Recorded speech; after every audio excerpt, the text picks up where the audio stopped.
Nah, I'd win. These three words have had a greater impact on the anime community than Sword Art Online did in the early 2010s, which is what took us into the endless spiral that is the isekai genre, and the movement of non-stop isekais where our mother gets turned into a smartphone in another world where we'll never see her again. But that is besides the point here. What I'm trying to say is that Nah I'd Win is something that has had everlasting long effects. I would even say it's a curse all by itself. For those who don't know, this saying is from a hit anime I'm not sure if many of you have seen, or shit even read. I don't even know if you've ever even heard about it, and that anime is the one that swept at the Crunchyroll Awards a few days ago, and apparently this was only for the hidden inventory arc. So we're about to get a 2-year sweep just like Patrick Mahomes.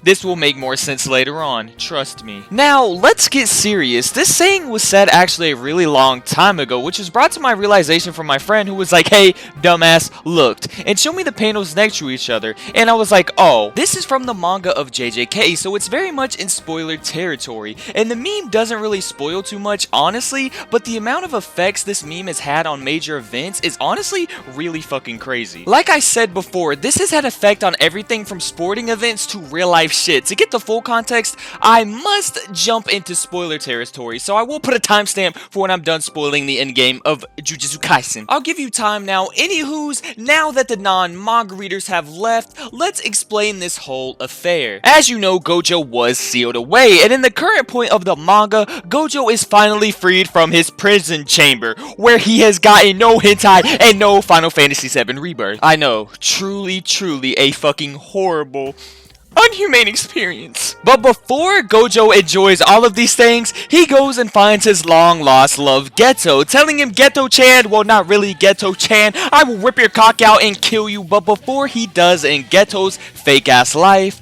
Sukuna stops him inside of Megami's body. I know, there's a lot you're missing out on, but to simplify it, Yuji cuts off his finger in Sukuna form and shove it down Megami's throat, becoming the new host of Sukuna. Things happen that led to Sukuna coming to stop Gojo before he ended Geto's life. Sukuna proposes that they fight on November of the 19th, but Gojo's like, fuck nah, let's fight on Christmas Eve, baby girl. And this allows the stage to be set for the Nah I'd Win line to finally be dropped. Gojo remembers a conversation that he had with Yuji way back at the start of the series, where he asked if Sukuna or Gojo would be stronger. Gojo replied saying that even with Sukuna in his prime, he'd struggle a little bit. So Yuji asked, would you lose? And he hit him with the most iconic line in manga history. Nah, I'd win. Leading to the date where Sukuna and Gojo finally fought, leading to also another very iconic moment. The strongest sorcerer of today versus the strongest sorcerer in history. This battle is the greatest of all time, possibly top 10 fights in manga history,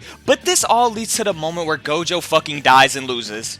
Split in half. He fucking lost. And that is the whole point of the meme. If you say, nah, I'd win, you lose. It truly is destiny. Like, let's use some real life examples of this curse. First off, let's start with the NFL. As many people know, the Kansas City Chiefs went on to win the Super Bowl, but how did they get to the moment truly? All season the Chiefs had been dealing with drops, offensive inconsistencies, and lack of massive plays. This year with the Chiefs is the worst points per game and total yards for the Chiefs since Patrick Mahomes took over. One being 9th in the league and the other being 15th in the league respectfully. And yeah, being 9th in total yards is good until you put it in perspective that you have Patrick Mahomes leading this group. Yeah, they had a rookie wide receiver in Rashid Rice, Travis Kelce came back, and Marquez Valdez-Scantling was inconsistent at best, and losing Orlando Brown Jr., but you thought maybe, hey, should not be this inconsistent. I mean, they played so good without Tyreek Hill last year, one of their best receiving threats. You would think, hey, there should be no problems this year. Overall, this season for the Chiefs felt like it could have been one where any other team in the AFC could have finally pounced and made a move to have someone new in the Super Bowl.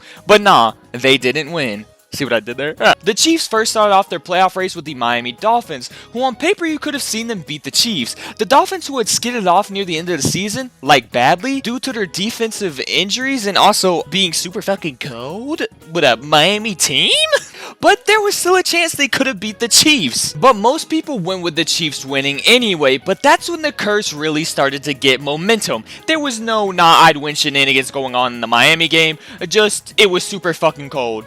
really cold. But that's when the curse started ramping up. Going into the divisional matchup against the Bills, they had thought finally this is the opportunity for them to beat the Chiefs in the postseason. The Bills had home field advantage, and shit, they even beat them in the regular season this year, which had been done before, but every time they match each other in the postseason, the Bills could never get over the hump. It was deadass the Joel Embiid meme. There is no rivalry, they whoop our ass every damn time. Then the worst thing happened. The I'd win started showing up on everything from TikTok to Twitter, having Josh Allen say the iconic lines. That was what really led to their downfall. It wasn't that their hurting defense couldn't stop anything or their kicker missing a field goal wide left. None of that. It was all because of the simple little cursed words. After their great win over the Buffalo Bills, they go back on the road to face the hottest team in football this year, the Baltimore Ravens, whose defense ranked 6th overall but was first in 3 major categories: first in sacks, first in points allowed, and tied first in takeaways, which was one of their best defenses since the 2000 Ravens, who allowed 10.3 points per game. But this didn't stop the curse from hitting them as well. Leading up to the game, the memes started ramping up, leading to the edits of Lamar Jackson as Gojo screamed, "Nah, I'd win," and guess what happened? The Chiefs went into Baltimore and beat the Ravens. And it wasn't like the Chiefs blew out both teams and dominated them, but it was really like they beat themselves, especially the Ravens, who had every opportunity to come back in the game, but they really beat themselves. They kept throwing and trying to force the big play, which led to a lot of stupid mistakes that they would never make in the regular season. But it wasn't the Chiefs who put the pressure on them, but the I'd win curse. But this leads to the Chiefs making it back to the Super Bowl, where they had just won last year's Super Bowl, but this year it was different because it wasn't just Patrick Mahomes showing up, but the I'd win curse showing up too, lurking in the shadows. They started to curse the 49ers, saying Brock Purdy saved the Soul Society, Brock Purdy, I'd win. Even the day of the Super Bowl, the BR Gridiron posted a meme of Jogo and Sakuna, and you wouldn't believe who was Jogo and who was Sakuna, adding more fuel to the fire. They weren't even trying to hide this shit anymore. They were throwing it in our face, saying, "Here, motherfucker, y'all did this, why don't we just keep doing it?" So, you know, we fucked up. We as a community fucked up, bro. Never, no matter who you're rooting for, never again. Never make it. We're done with the I'd win memes because it fucks everybody. It fucks everybody because it doesn't work out. I'm not trying to discredit the Chiefs here. They had one of the best defenses in the Patrick Mahomes era, ranking number 2 in the NFL this year. But it's just mildly convenient that the year the Chiefs are supposed to be quote-unquote the weakest, I'd win happens, and then they proceed to win a Super Bowl and make a crazy good run. But, you know, shout out to them. They had a crazy good run. And respect. But I would just like to point out that I'd win could have potentially played a part in their Super Bowl win. But no controversy from me. Another example I'd use is in my own life. For those who are unaware, I am an Arsenal fan, and after Kai Havertz started going on a crazy little run of form, I made a meme of him, and you wouldn't guess what the meme looks like. We were going into Anfield with tons of hype, so I made a meme, and a little did I know, it would curse us for a month-long period, making us draw at Liverpool and losing 3 straight and getting knocked out of 2 competitions. This is indisputable fact that the meme is cursed. You're destined to lose, and this manga has done irreversible damage to sporting events. Who would have thought a manga that had done this to the community and it would just leave it in more disarray? So this video was to show you that this curse is something not to be fucked with. They took a curse out of the manga and applied it to real life shit. This thing is undefeated. Every time the words are uttered, I'd win, somebody loses. This is an elite meme and even worse curse. There is no stopping this saying. It will stop at nothing to affect anything and everything it can get its hands on. So if your friend is hating on you for watching the new Avatar, just say I'd win whenever his favorite team is going to play. Whether it takes place in soccer, football, shit, even hockey, maybe even a little bit of b-ball, you curse them.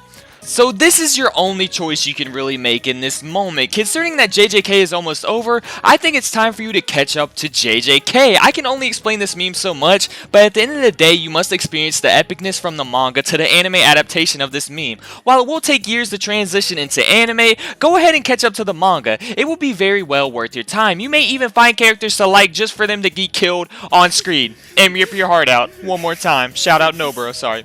So hopefully everybody did enjoy this video. I really like to get it out there that I'd win is fucking cursed. So hopefully everybody did enjoy this video. Please like, comment, subscribe, do all that jazz, and don't spoil anybody in the comments. But thank you all for watching, and I will see you all next time. Good.